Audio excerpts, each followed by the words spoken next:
Hey folks, I'm Joao, the CEO of Stealth White Label Agency, and my mission is pretty simple: to empower marketing agency owners to grow, scale, and build businesses that thrive. Over the past 3 years, I've led Stealth, helping 700 plus agencies achieve smarter, sustainable growth. We've generated 650,000 quality leads, invested 30 million in ads that actually convert, and ran campaigns across 70 niches worldwide. Now, I'm excited to share something new with you. We're launching the Growth Lab Sessions, a podcast designed to help agency owners learn what's working right now in marketing, sales, and business growth. Each episode, I'll bring you insights, strategies, and conversions with industry leaders who are making a real impact. No fluff, just proven tactics and real stories to help you scale your agency. Let's dive in. Today, we have an incredible guest joining us, Stroh. Derek is the founder of Escend Media, an agency specializing in helping D2C brands increase sales profitably through email marketing and SMS. His agency is doing over 100K per month with high margins, and he's focused on scaling his team, refining processes, and implementing AI-driven strategies. At Escend, Derek helps brands decrease front-end CPAs and maximize customer lifetime value by creating engaging, authentic customer experiences instead of just pushing sales content. He manages this process end to end, from strategic planning and compelling copywriting to on-brand design. Derek, welcome to Growth Lab Sessions. Are you ready to take it to the lab?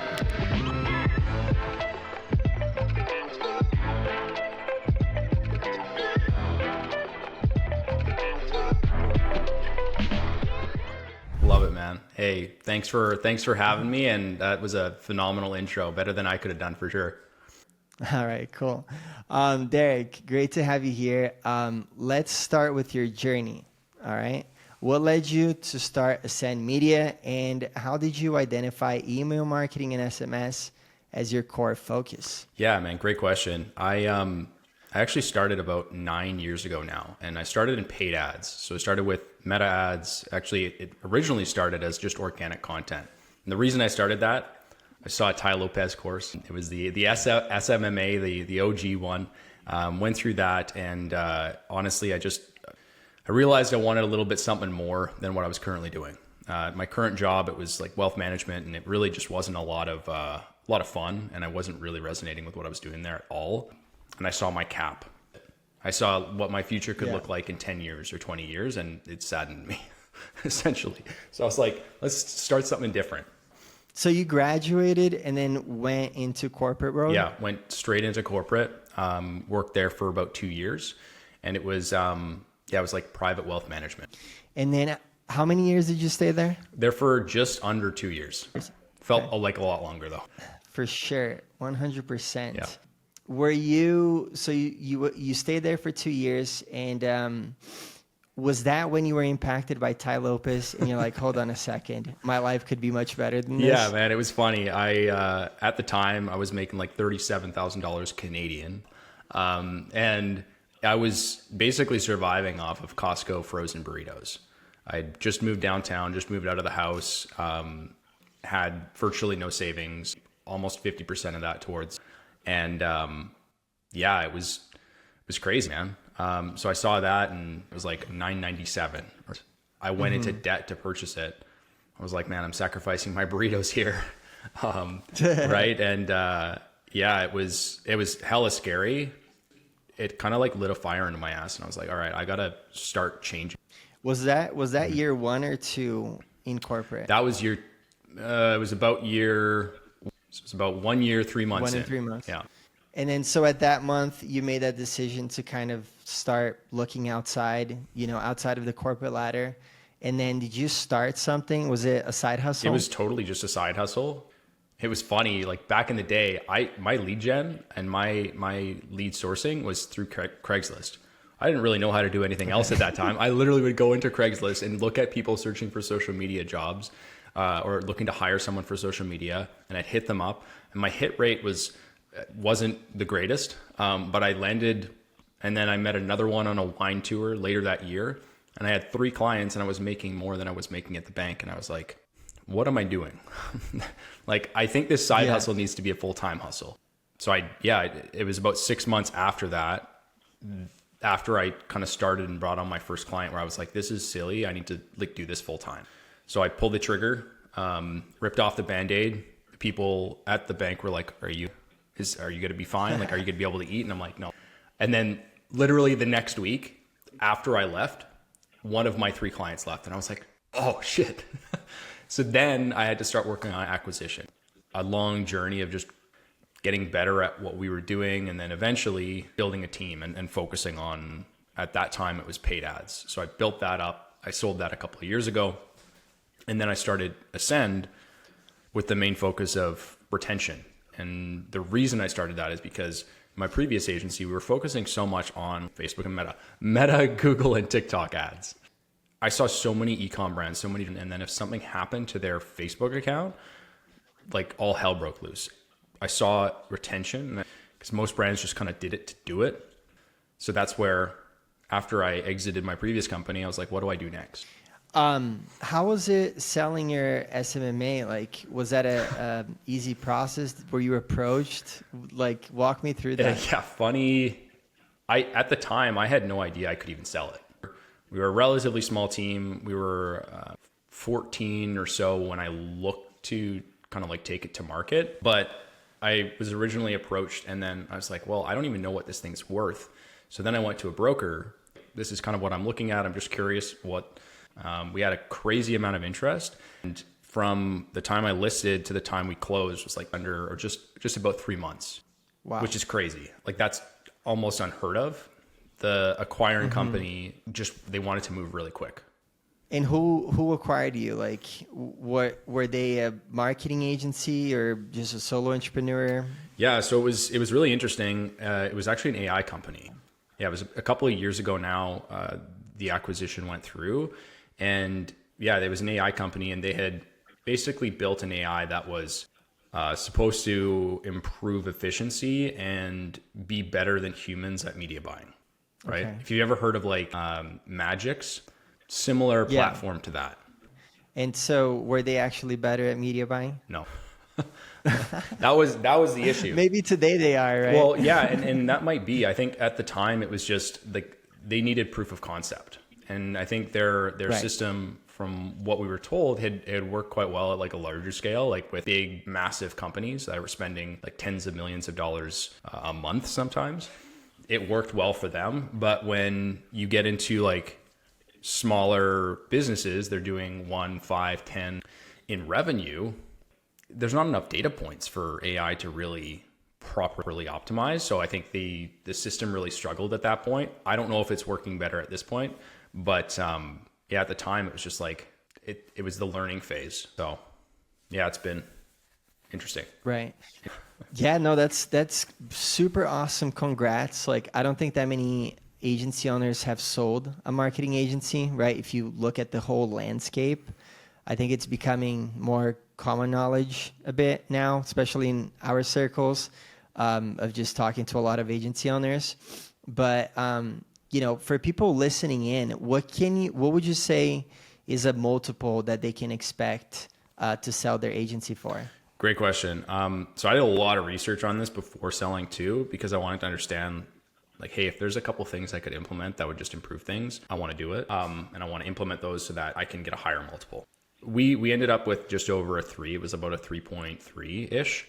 Of revenue? Yeah, no, of profit, of EBITDA. Of profit? Yeah. EBITDA? So it's a really interesting process, because as you scale, like where I sold, it was like we were very small. But when you start looking at companies who are doing, you know, $10 million EBITDA, $20 million EBITDA, that's when it starts to become like crazy. And also you have to kind of like look from the seller's perspective, or from the buyer's perspective, like what are the things that make a business more stable? Well, one is size to a certain degree. Is how reliant are you, and is the business on the founder? So like I had a sales guy, I had an ops person, I had a team lead for certain, like for Google, and a team lead for Meta. We had client success.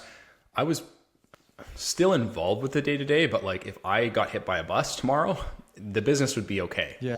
Right. They would still need someone to like drive things, but the business would still be okay. Those are kind of some of those key points that potential buyers will look at. Yeah, it was really, really interesting process, and I'm super grateful for like being able to experience that. Right, it's not all sunshine and rainbows by any means, and I think anyone who's gone through an acquisition will tell you that. Like, definitely not all sunshine and rainbows, but I'm hella grateful. Are you happy you did it? Yes. Yeah. Okay, cool. It opened up one of the lowest parts of my life for sure after I had sold, because it was like, you hear this from some people, and I think you kind of have to go through it to experience it. But I'd kind of lost my purpose a little bit after I sold. I was like, well, what are we doing? Like, what am I doing this for? Right. And you start questioning and start going deeper into the things that really matter. And I do this, I'll be happy. Or I meant this next thing. That's when I'll be happy. And I think that's where a lot of like business owners like slip in. I certainly did. I was like, okay, once I get to there, like I'll be good to go. I'll be comfortable. I'll be happy. But until I like untied my happiness and my fulfillment from just like a monetary number, or even just like business in general, it took a while. So you're glad that you did it. You kind of lost your purpose afterwards. How long did it take you? Like, how much did you have to reflect to find your next move?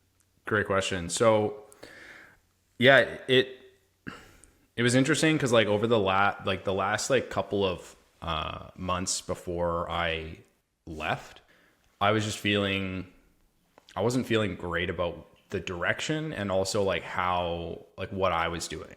So I was just kind of like doing, I wasn't waking up every morning with like excitement that I had previously woken up with, which was weird. Cause like, I'm just like a genuinely like happy dude. Like I enjoy life, and waking up every morning and being like, oh fuck, like that would be my reaction to waking up. And I'm like, that is not healthy in any way, shape or form. So I had to really kind of like reflect on that. And I also wanted to get something kind of like on the books as well, in terms of just like freelancing or doing something. And I'd always loved coaching as well. So I was doing a little bit of coaching already. And then that kind of just turned into me seeing this opportunity. And I was like, all right, I took about a month off, maybe a little bit more, after leaving the previous company. And I just golfed. I'm a big golfer. So I really enjoyed that, like golfing like 4 or 5 times a week. And then I'm like, all right, like let's do something, because I can't retire yet. And I don't think that's going to be a thing. So it took me a while to get that inspiration. And it took me a while to get that fire back and remember why I was doing it. Because after selling, and even honestly a little bit before selling, this business is kind of running me, and I'm losing sight of why I started it in the first place. So it took me a while to get that fire back, to get that energy back. And I went on a vacation. We just kind of like, I didn't work at all. And it was hella uncomfortable. But it gave me like a lot of time to be like, okay, like something's off here. And I feel like I've quote unquote like checked the boxes, but I feel like something's still off. And that's when I realized, I'm like, all right, I need to leave, and I need to take some time and then start something new. And what I started is kind of the polar opposite of what I ended up leaving, was just a company that I'm just like, how can we not lose a client like ever? And like one of my things that I write down every morning is like, okay, like revenue is great, but the thing I write down every morning is like a 3% or less churn for the right reasons. And for me, like the right reasons are, a company has grown so much. We lost one client in the last 6 months. And the reason that client left was because they brought it in-house. I'm like, good for you. Like, that's sick. Like, that's a big step. That's awesome. That's a good way to churn a client. They left and they were like, we'd bring Derek in like full time. Like we'd bring him on and give him stock options and all that. And I'm like, cool. It's just no, but thank you. And that's a great way to lead with the client. Yeah. No, that's amazing. So you have a 3%, less than 3% churn. That's our target. And yeah, within the last 6 months, we've turned one client. Wow. And it was, we don't have a ton of clients right now, right? We have 18 or so clients.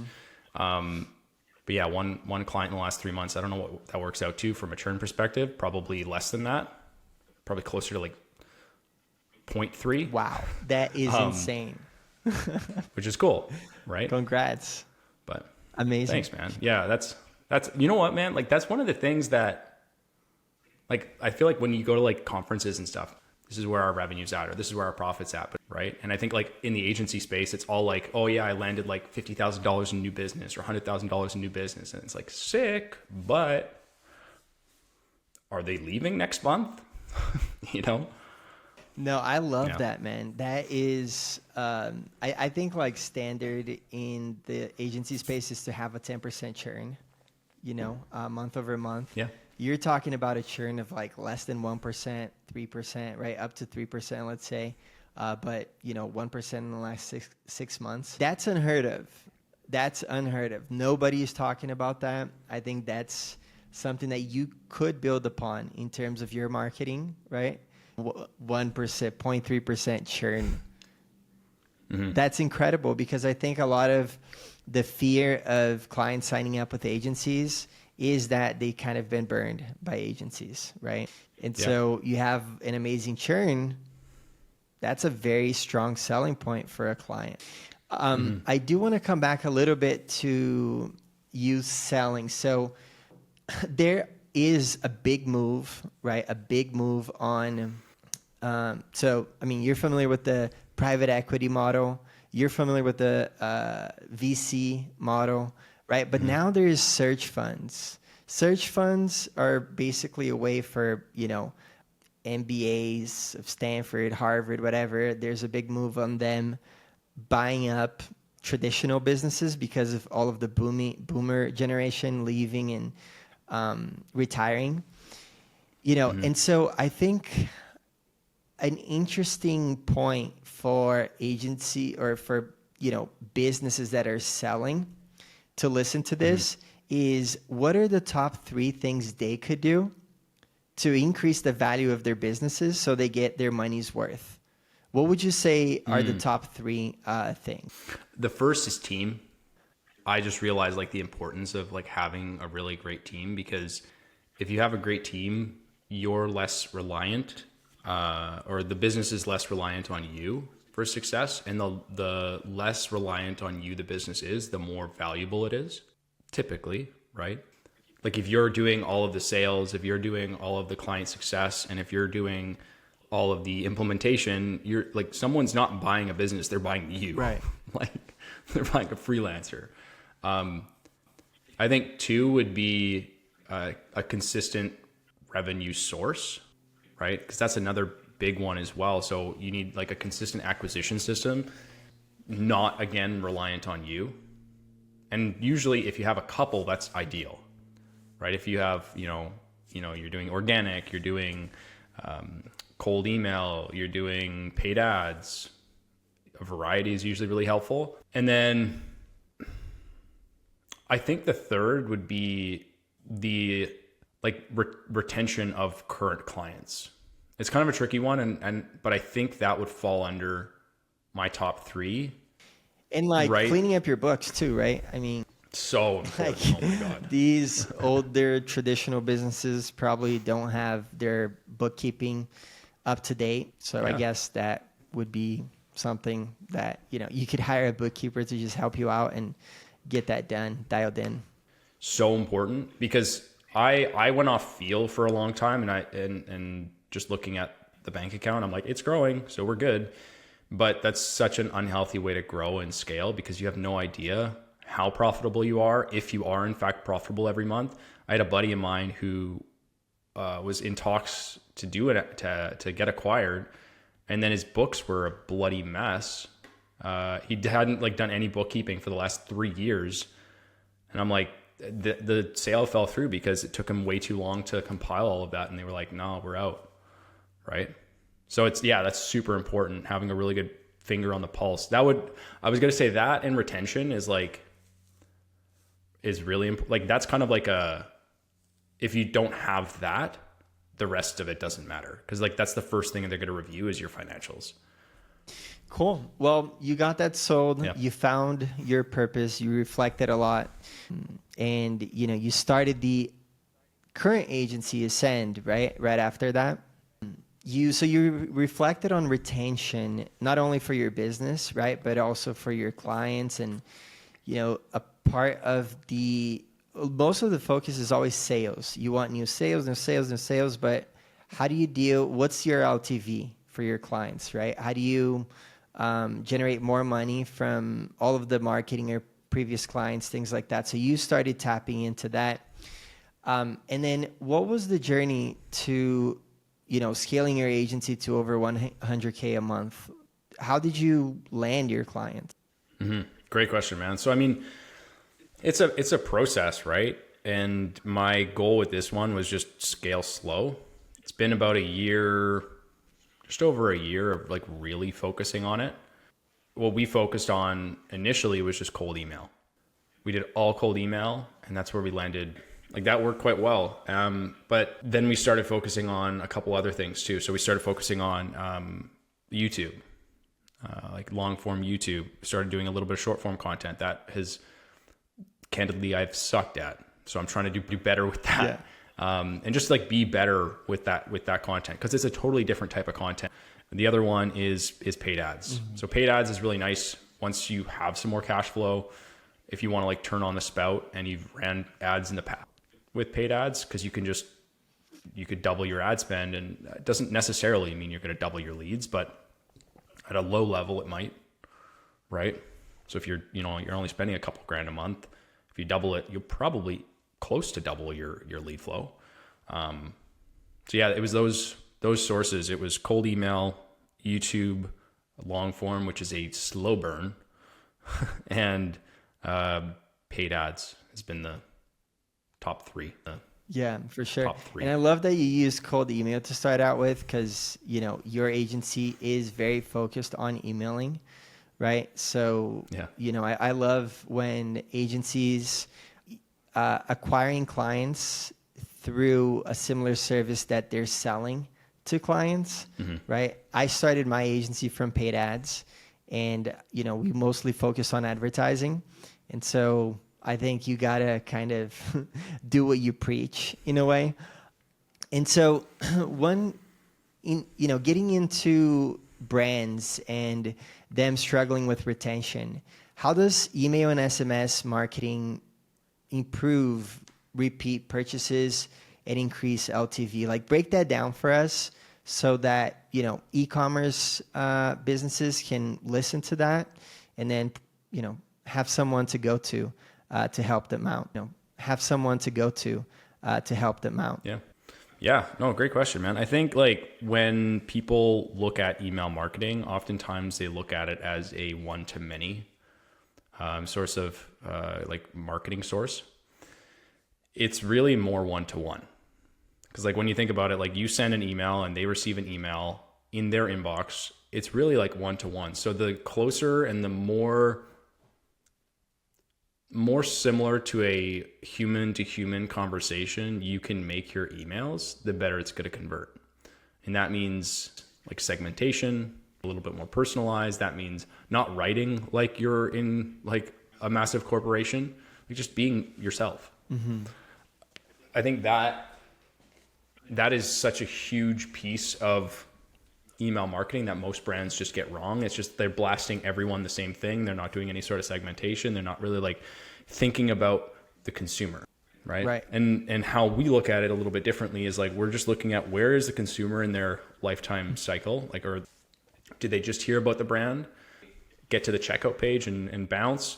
Did they purchase 2 or 3 times in the last 3 months? All those people are at way different stages of the funnel. And all those people have different objections that they might have different values.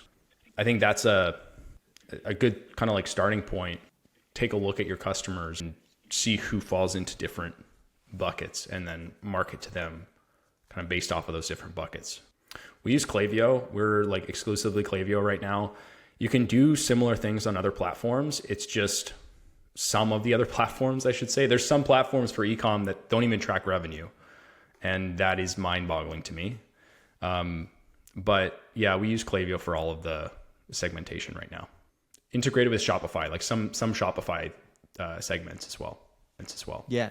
Have you tapped into softwares like OpenSend that collect a lot of the data of people that hit the websites? You get their emails, and then, they didn't even buy, but you're sending them emails? Great question. We, to an extent, yes. Like, we're just kind of starting with that. We're actually, we'll plan to build something like that out ourselves, to be honest. Is it easy? There's a lot of potential there. I have no bloody clue how to do it, but I don't think the concept itself isn't very hard.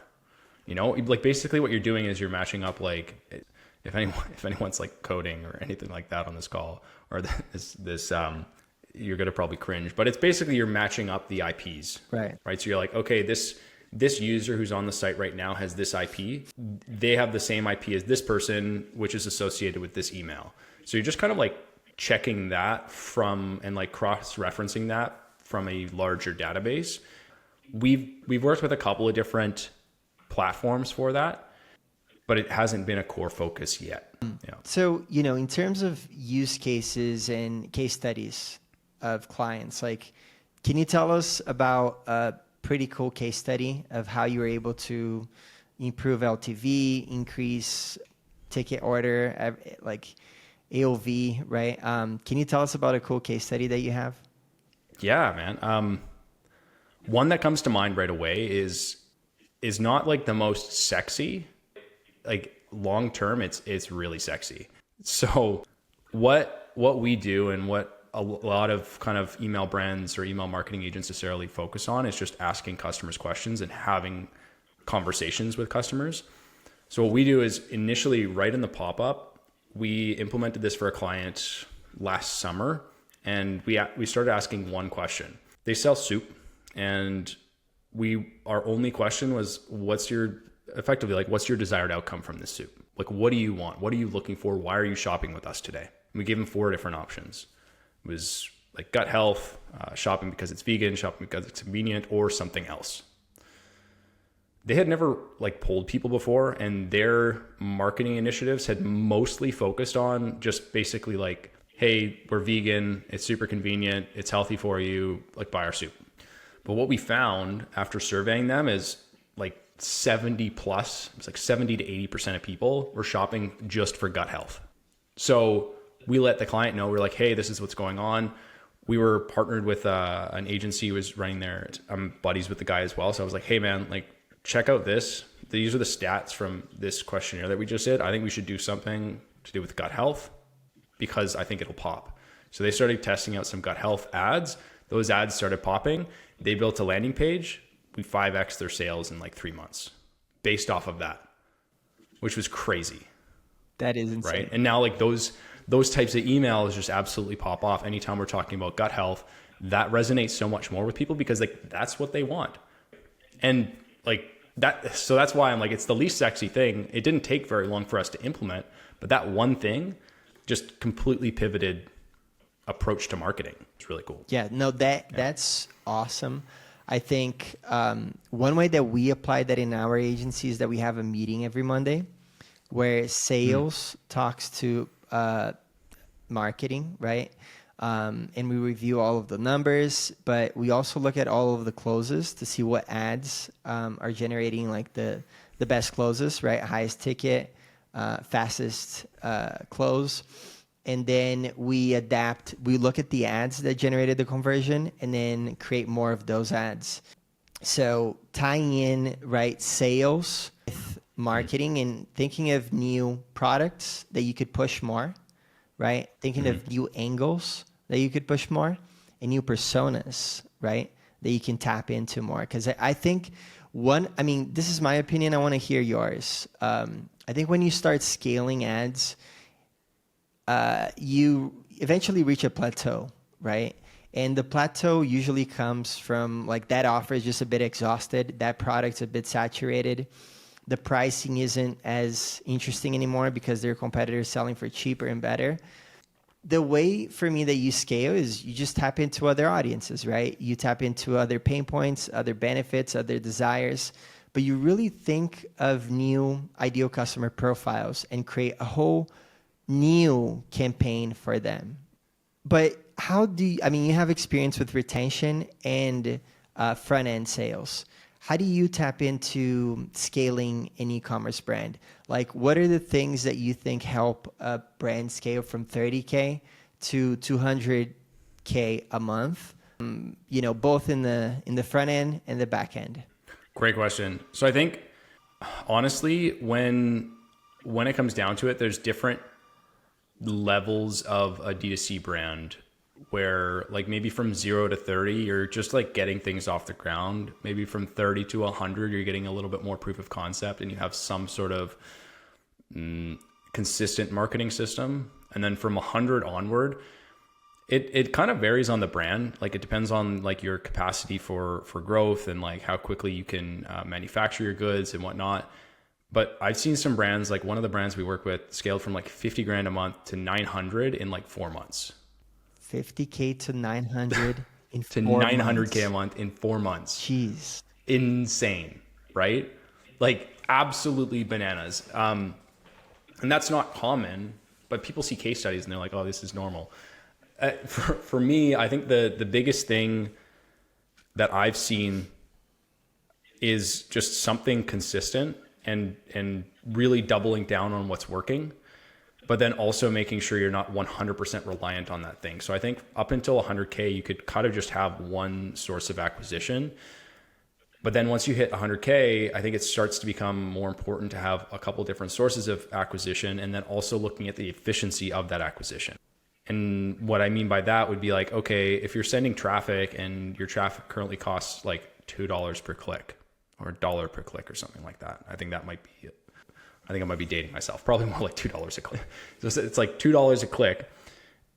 If you're sending 100 people to the website, it's going to cost you $200. And if you have a 1% conversion rate, that might not be all that great for you, depending on your product price and AOV. But if you can increase your conversion rate from 1 to 1.5, that's a 50% increase. And then your ads are going to be more efficient.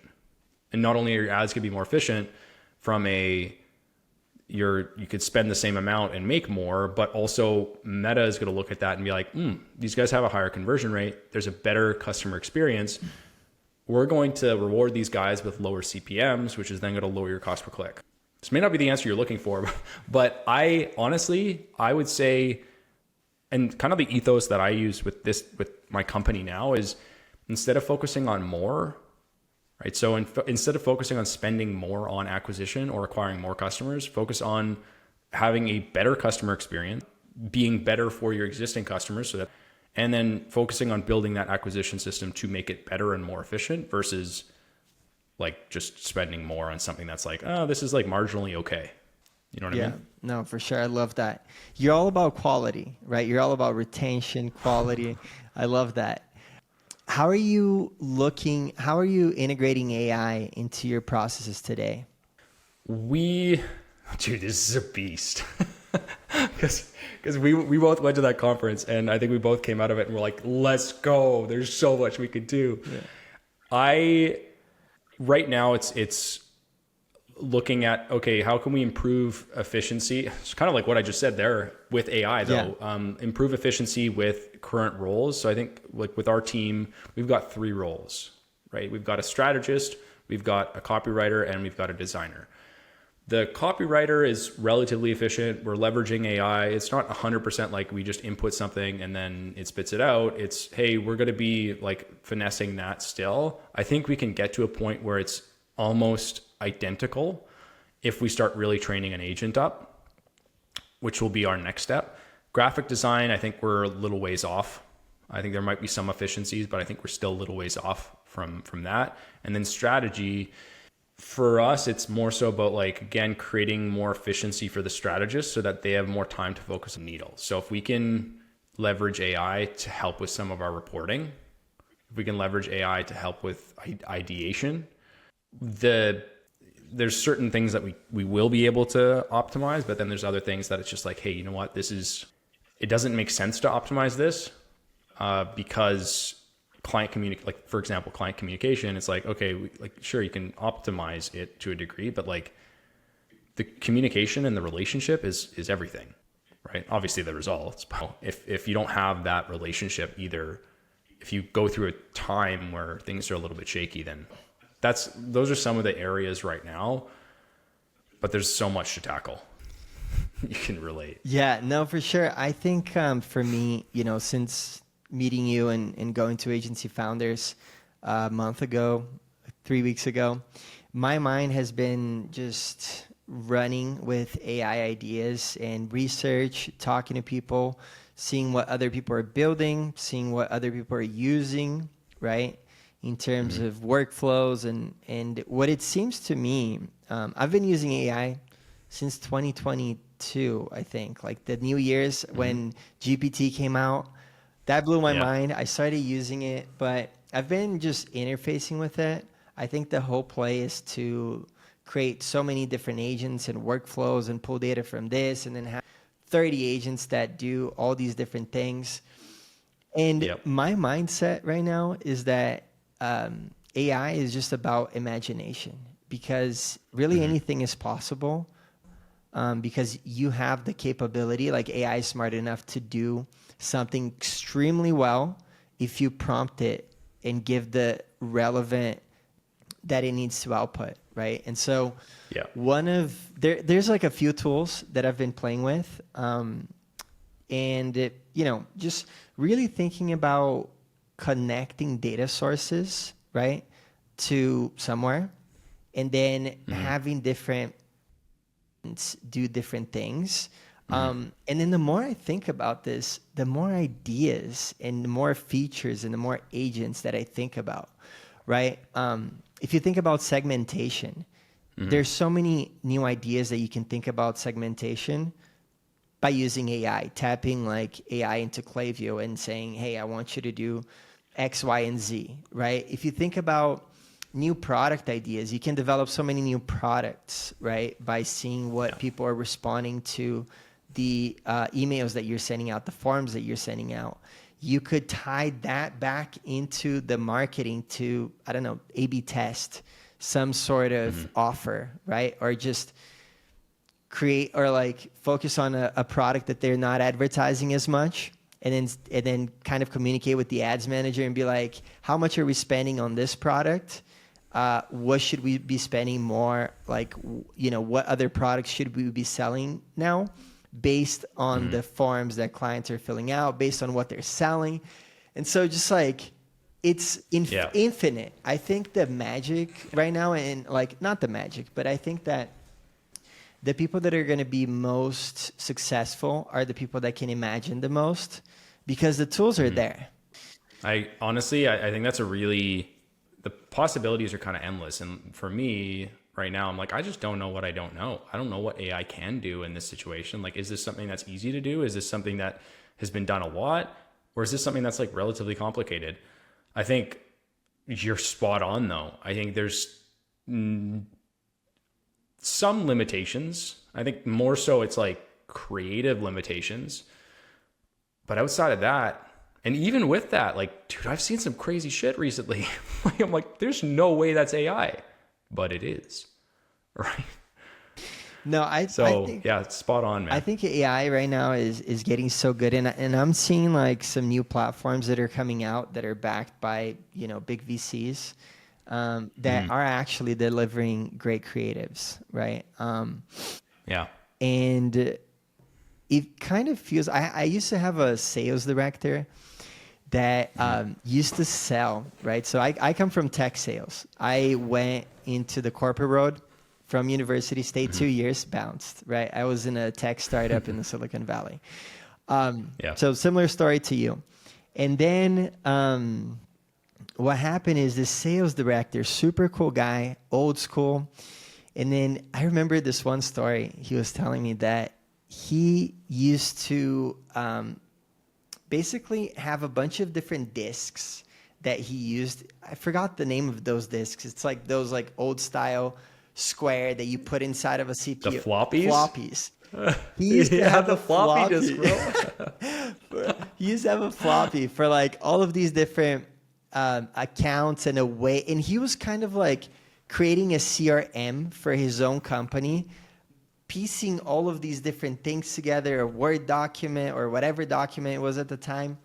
And he was like, if I stopped trying to create that for the company and focused on building a CRM, which was new at the time, or it didn't exist at the time, basically centralize, right, in one software, a way for sales teams to organize themselves and sell more.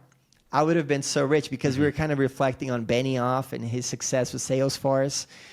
And so I kind of feel like right now it's a similar time where AI is so decentralized, where there hasn't been one platform that basically connects all of the dots, right? So connecting all of the dots right now, and for, a particular type of department or creatives or something like that, a go-to, that hasn't been done. And then, one thing that you touched on that I think it's also really important to say and maybe talk about here is you don't know what you don't know. However, you can research so many different workflows that people have already created. Like, have you gone to ChatGPT's library and seen all of the GPTs? Because I kind of just quickly looked at that, but I haven't done it, but I started doing it in the last 3 weeks. And then I'm just like, man, so many things are already built out. I just got to pull it all together and make it work for me. Yeah. I haven't. I like a long time ago I did, but I haven't recently. So that's really great shout. Yeah. Because, you could build it yourself, but don't reinvent the wheel, if you've already got the GPT, that's on my to-do list now. That's definitely getting added in after our call. Yeah. So just really rapid fire. What's the most impactful tool or software used for your agency right now? Right now, and this answer will change probably in the next 3 to 6 months. Right now it's ClickUp. ClickUp is just, it keeps the whole team organized, and our whole business is run through it. Yeah. So it's an incredible tool. How many niches are you involved in? One overarching one, but then we serve, it's basically just all D2C brands. Okay. The sub niche within there doesn't really matter. What's your average monthly spend on paid ads? Average monthly spend has been about $3,000. What's a unique tactic you've used to acquire clients? Referrals. If you could automate any part of your business, what would it be? Hiring. If you had to focus on only one marketing channel for growth, what would it be? YouTube long form. What's your current revenue, and how was your agency initially funded? Self-funded. We're right at around $100,000 a month in revenue right now. What's the size of your team, and how do you approach hiring? Big question. My belief is always be hiring, because then you're not at the whim of any team member. And if something happens, you always have someone to fall back on. So always be hiring would be my point there. I never will hire someone unless they are 100% the right fit. Where can people find you? Find me on Instagram at It's Derek Stroh. Find me on YouTube at It's Derek Stroh, and then find me on LinkedIn as well. Derek, thank you so much for joining the podcast. Appreciate you sharing your story of, selling your agency, starting a new agency. I love how you approach quality and you focus so much on client retention. And so really appreciate you, and we'll keep chatting. Love it, man. Appreciate you having me. Thank you, man. Yeah, thanks, bro. Thank you so much.